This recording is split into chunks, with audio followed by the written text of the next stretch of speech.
And this is Ken Kraetzer for CaMMVets Media, and we have a special opportunity today to hear about an event coming up from the Association of the U.S. Army, and we've got one of their officials here with us to tell us about it, and that is Brigadier General Retired Jack Haley, graduate of St. Lawrence University and ROTC, originally from the Rochester area. General, good to see you today. How you doing? Good. Great to see you, Ken. Thanks for having me. Well, it's a pleasure for us to tell the story of the Association of the U.S. Army and your work supporting the Army.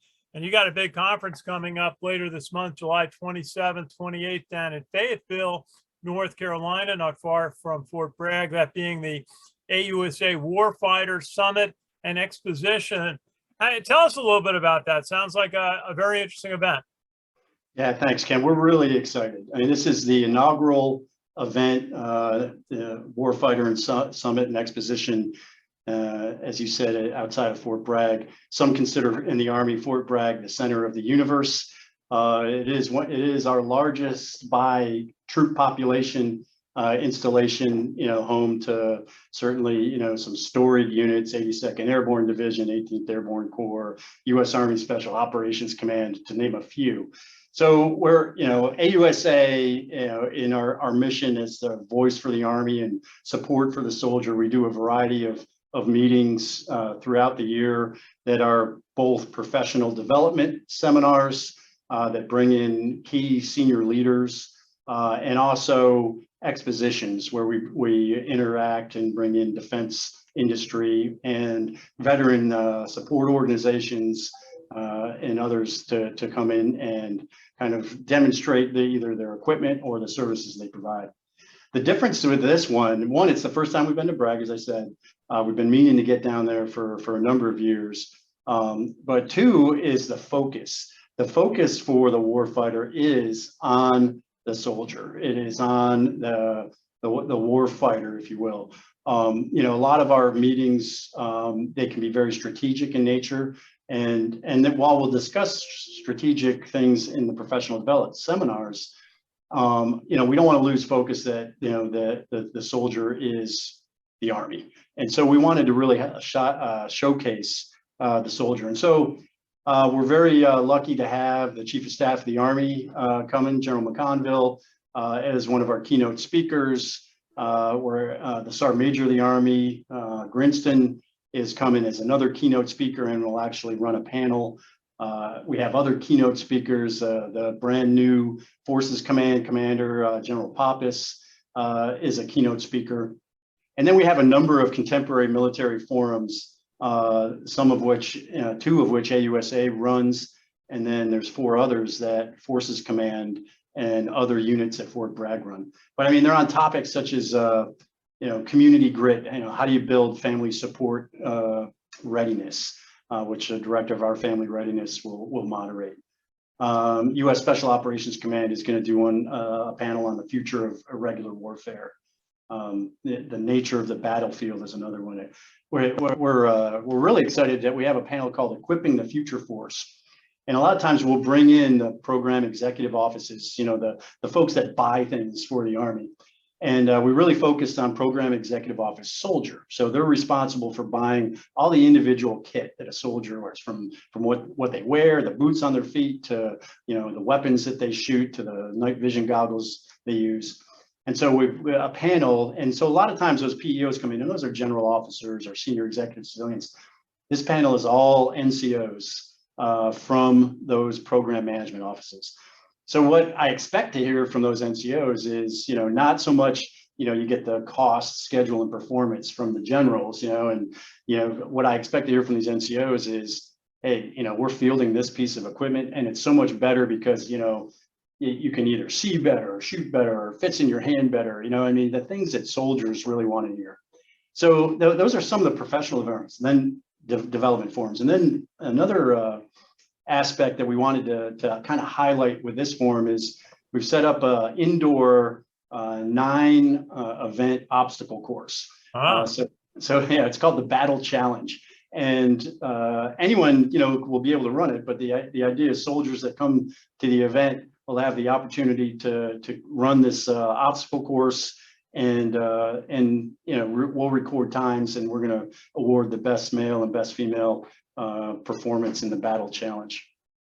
So just a couple some Army Navy competitions on that. Yeah, absolutely. Yeah. So it's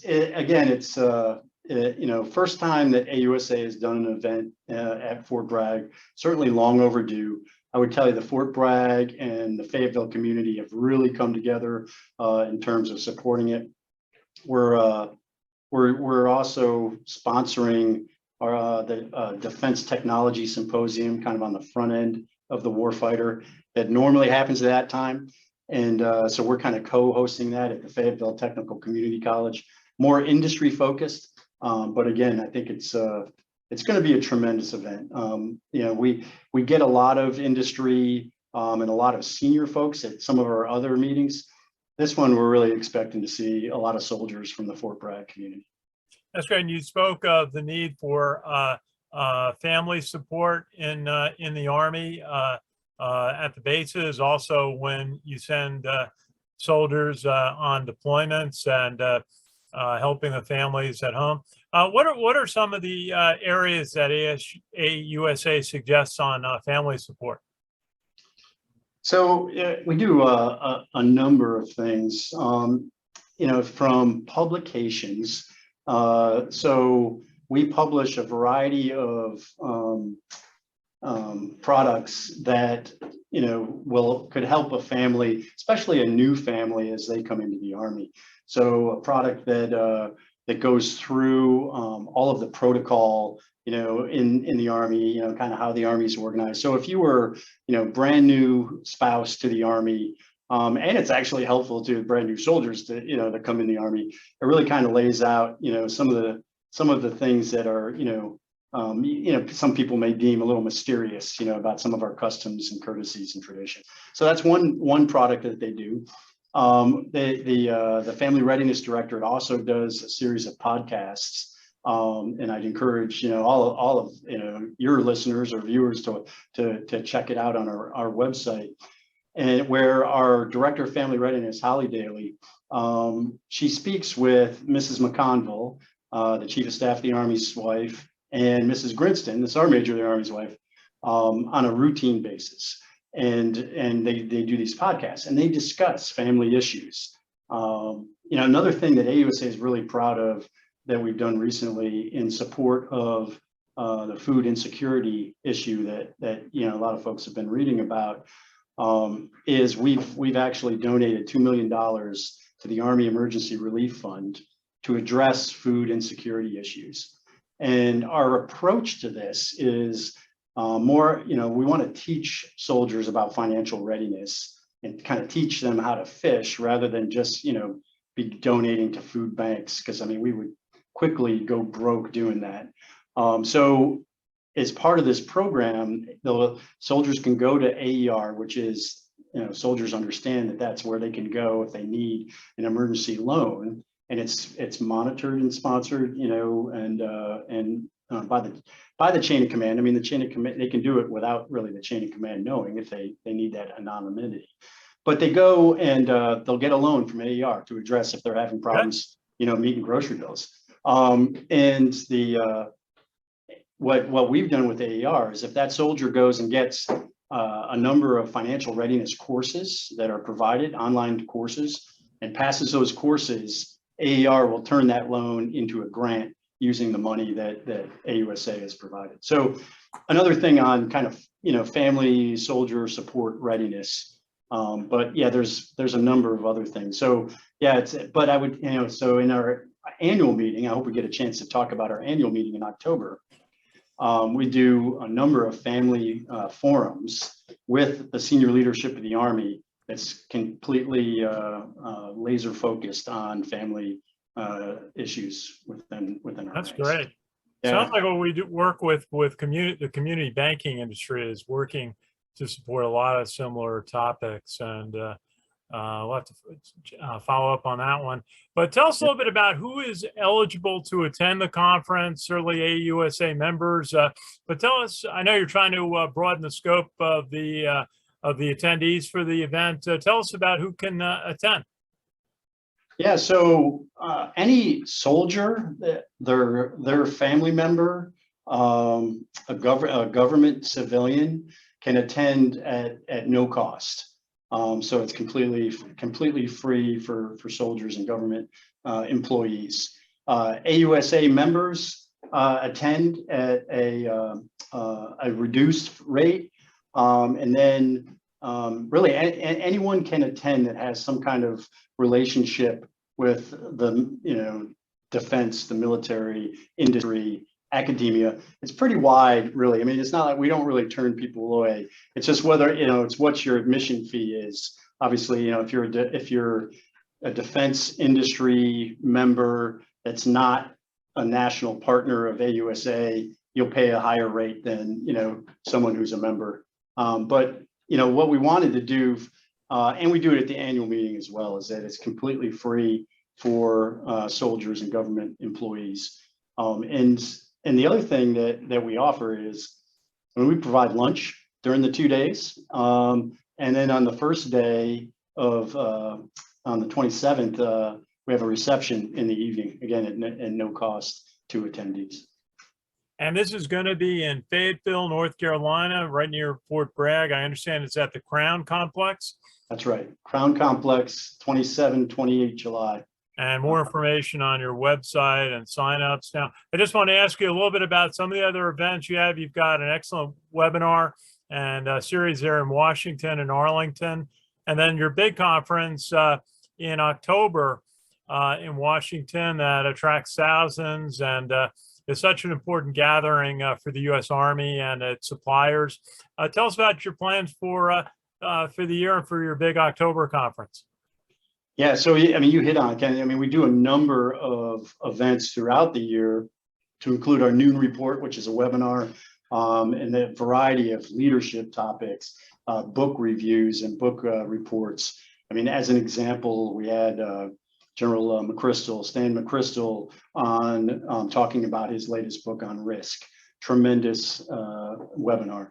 And then leading up to the annual meeting, which is really the primary public affairs platform that the Secretary of the Army and the Chief of Staff of the Army use to get their message out, whether it's their priorities or a new strategy. And it brings together academia, industry, and the Department of Defense, in particular the Army, at the Walter E. Washington Convention Center every October. This year it's 10 to 12 October. It's always following the Army 10 miler, which happens on that Sunday, and then Monday's Columbus Day is when we kick it off. And we've weathered COVID over the last couple of years. We went 2020 was a completely virtual annual meeting. 2021 we came back in person, but operating under significant COVID restrictions. Had to wear a mask, had to be vaccinated. We took all the large gatherings of meals out, but we still had 20,000 attend in 21. And this year we're expecting to be back in full force. So typically 30 to 35,000 attendees over 3 days. And we're excited to be putting in some new events this year. We're working some new entertainment options with a group called the Washington Tattoo, which does military drumming and bagpipes and dancers. So that's going to be incorporated into our presidential reception. We're bringing in Cyber World, so one pavilion in the annual meeting completely devoted to cyber topics and bringing in some high-level cyber experts in a speaker's corner on the floor. We've done some things with members of Congress in the past. We've had a congressional breakfast. We're not doing a breakfast this year, but what we're doing is we're busing members and professional staffers and MLAs over from the Hill to the show and back. And then we're also providing a reception for them and opportunities for those members to meet with Army senior leadership. And then we'll continue to have our professional development forums, 7 or 8 contemporary military forums, that discuss the latest and greatest topics that are going on within our Army. So it should be, and then we always close it out with the Marshall Dinner. So it's our highest award that AUSA gives, the George Catlett Marshall Award. It's gone to presidents, it's gone to secretaries of defense, and that's a formal dinner where we present that award. And this year, we're really pleased to announce that the Marshall Award winner is Elizabeth Dole. Oh, wow. Wonderful. This year. So we're really looking forward to having her, and so we can recognize her. So yeah, it's going to be tremendous event. Really excited about it. Well, I've had the chance to attend a couple of your Washington conferences, and so much. It's amazing to see 2 floors of the convention center filled with the exhibitors. I mean, you see the helicopters, you see the tanks and the vehicles, and a lot of software companies now too are a big part of the exhibitors, and we will look forward to that in October. But first, you've got July 27th, 28th in Fort Bragg, your Warfighter Summit and Exposition.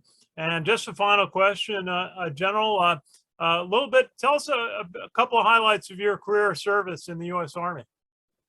Oh, wow. Yeah, I tell you, I served a little over 30 years, and I would have stayed another 30 if they would have let me. I would tell you, highlights have always been command opportunities, company command at Fort Lewis or Joint Base Lewis McChord. But probably the highlight of my career was battalion command. I was an ordnance officer, so logistician, so commanded support units. And I commanded the main support battalion, the 703rd, that supports 3rd Infantry Division during OIF-1. And then I actually converted that battalion to a different organization, from a main support battalion to a brigade support battalion when we went to modular brigades. And it was the first brigade support battalion for the first modular brigade in the Army, the 4th Brigade, 3rd Infantry Division, and then redeployed that to Iraq, to OIF-3. So that was definitely the highlight. I would say, I mean, other non-command highlights, I had the honor and privilege of being Vice President Cheney's military aide at the White House from 2001 to 3, so through 9/11. So just amazing window in, just national level strategic decision making in crisis. Sure. And then as a general officer, probably the highest honor that you could have is to be the chief of your own branch. And so I was the chief of ordnance and responsible for all ordnance officers and soldiers and their training and development. So important. Yeah. So just, it's just, I missed it so much that when I retired, I went into industry, and I was the CEO of an electronics company for 3 years. And I missed it so much. I was like, that's why I'm at AUSA. It's still, it's a tremendous mission supporting soldiers, families, veterans, and, Department of the Army civilians. And, so I needed to come back and be connected again to an organization like the Army, and in a service, and supporting something kind of bigger than yourself. Well, that's terrific. And thank you for your service to our country. And it's a pleasure for us to work with the Association of the U.S. Army. And we thank you for your support of our project to update the chaplain's monuments in Section 2 of Arlington National Cemetery. We're hoping we're going to get that accomplished very soon, but your organization was one of the first backers of that project, and we always want to say we appreciate that. So you have your big event July 27th and 28th down in Fayetteville, North Carolina, the Warfighter Summit Exposition, and then in October you'll have your annual conference right in Washington, D.C. We'll look forward to that. So Brigadier General retired Jack Haley, Vice President, Membership Meetings and Technology at the Association of the U.S. Army. Great to chat with you today. You too, Ken. Thanks a lot. Appreciate it. Our pleasure. This is Ken Kraetzer for CaMMVets Media. We're based in White Plains, New York. Thank you for watching.